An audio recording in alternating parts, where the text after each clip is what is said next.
What's up guys, it's Rob, and today we're going to be comparing the differences and the similarities between the Roccat Burst Core, which is $30, and the Roccat Burst Pro, which is $60. I'm going to be showing you the advantages and disadvantages of buying either mouse. So yeah, and just before we get started, just want to let you all know, I have added both of these mice to my mouse review sheet. Link to that is down in the description, and I have reviewed both of these mice. Link to those videos will be down in the description for a more in-depth look at each mouse. So first we're going to be going over the similarities of both mice. Both of the clicks of mouse 1 and mouse 2 are completely the same. They feel the exact same.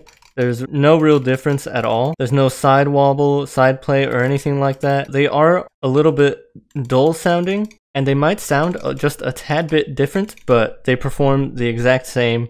There's no real differences, and yeah, pretty alright clicks, so no difference there. The scroll wheel, also no big difference whatsoever. It's pretty much the exact same. Scroll wheel performs the same, pretty solid wheel. Actually, there is one small difference on the Burst Pro scroll wheel. The mouse wheel can actually move to the left and to the right. You can actually hear click right there when I move it, and when I move it to the left, the mouse wheel becomes a little bit harder to press down on, and if I move it to the right, the mouse wheel becomes a little bit easier to press down on. And I don't think this is an actual feature of the mouse. It definitely isn't advertised as a feature, but I would not do this with your mouse just in case it isn't a feature, and I would hate for someone to try this on their mouse and then it ends up breaking or something because it's not an actual feature of the mouse.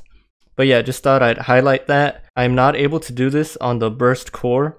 It feels the exact same throughout, so yeah, just thought I would point that out. The side buttons are very solid.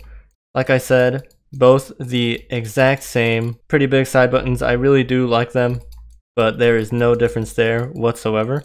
Also, just to note, the PI button is the exact same as well. And of course, as you can see, the shape is the exact same.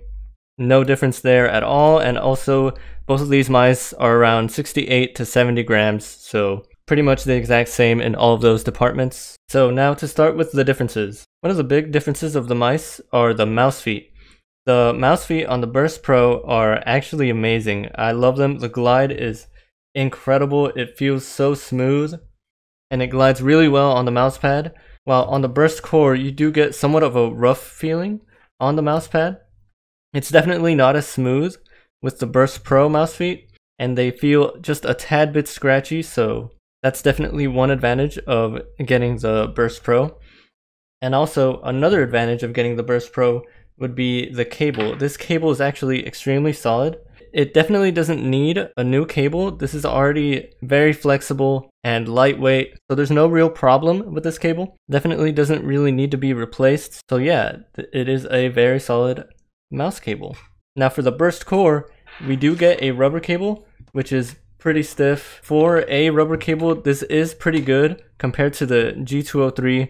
This is so much better, but it is pretty stiff, and you do notice it while you're playing, even if it is with a bungee, but still isn't crazy bad. Would definitely recommend paracording this mouse though for a better experience with the cable. Now, one advantage you get for buying the Burst Core over the Burst Pro is the coating on the top shell. I don't know if you can tell, but right here on the sides, the coating is the exact same on both mice. It feels like it'll be slippery, but it really isn't slippery. You do get some grip with it. It just feels like it would be slippery, but I really had no issues. I have very sweaty hands, so coating is kind of a big deal for me, but I did not have any issues with the sides of either of these mice since they are the exact same. But with the Burst Pro, the top shell it looks and it feels like it's made out of cheap plastic. There's no build quality issues or anything like that with either mice. They're very solidly built. But the plastic on the top shell of the Burst Pro just looks cheap, and it kind of feels cheap as well. And also, it is horrible for sweaty hands. This coating is pretty bad. It will be pretty slippery if you do sweat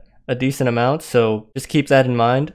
But for some reason, they decided to put the better coating on the Burst Core. But this Burst Core coating does leave some fingerprints on the top shell and on the mouse 1 and mouse 2. But it is amazing. It is such a good coating. It feels very grippy and rubbery, and it's actually really, really good. Kind of a bummer that they decided to put this coating on the Burst Core instead of the Pro, but you do end up having to sacrifice some of the RGB, which I really don't mind at all. The Burst Core does have RGB on the scroll wheel as well as the Burst Pro, but on the top shell there's some RGB that goes through the top shell that you can see, and the Burst Core does not have that. It only has RGB on the scroll wheel, which, like I said, really isn't a big deal. Also, another big difference of the mice is the sensor of each mouse. So with each sensor, I did not notice any performance issues whatsoever.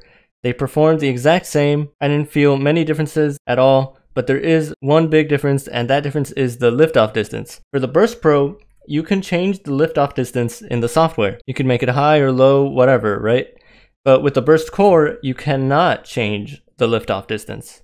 And the liftoff distance of this sensor or this mouse is somewhat on the higher side. It's not as high as the Viper Mini before the fix, but the liftoff distance is on the higher side. So I would take note of that if you are choosing to buy this mouse, because you cannot change the liftoff distance whatsoever. And for some people, that is a real big deal. So yeah, to me, it really isn't a big deal, but I could definitely see how it could be a big deal for others. Now, which one should you get? If you want to have a mouse that's incredible stock and it's amazing out of the box, I would definitely go with the Burst Pro if you do have the $60 to spend on this mouse. It is a really solid mouse, and it doesn't really need any modifications made to it. It has a great cable, great feet. There really isn't much wrong with this mouse other than the coating, so if you do have sweaty hands, I would just keep note of that because the coating is pretty bad. On the top shell, of course. The Burst Pro actually comes with an extra set of mouse feet. The Burst Core does not. But if you're looking for a budget mouse, if you don't have those $60 to spend, I definitely recommend the Burst Core. The coating is so much better on this mouse, and it's still a very solid mouse, even without some modifications.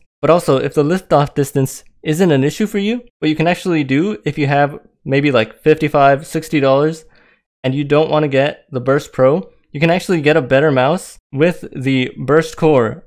But again, only if the liftoff distance isn't an issue for you, because you won't be able to change it. So what you would do is you would just buy the Burst Core, get a paracord replacement cable, and get replacement mouse feet, and you would have a better mouse because the coating is so much better on the Burst Core. And like I said before, this would only work if the liftoff distance really isn't an issue for you. You'd spend around maybe $20 or $25 more, and it would come up to $55, almost the same amount as the Burst Pro.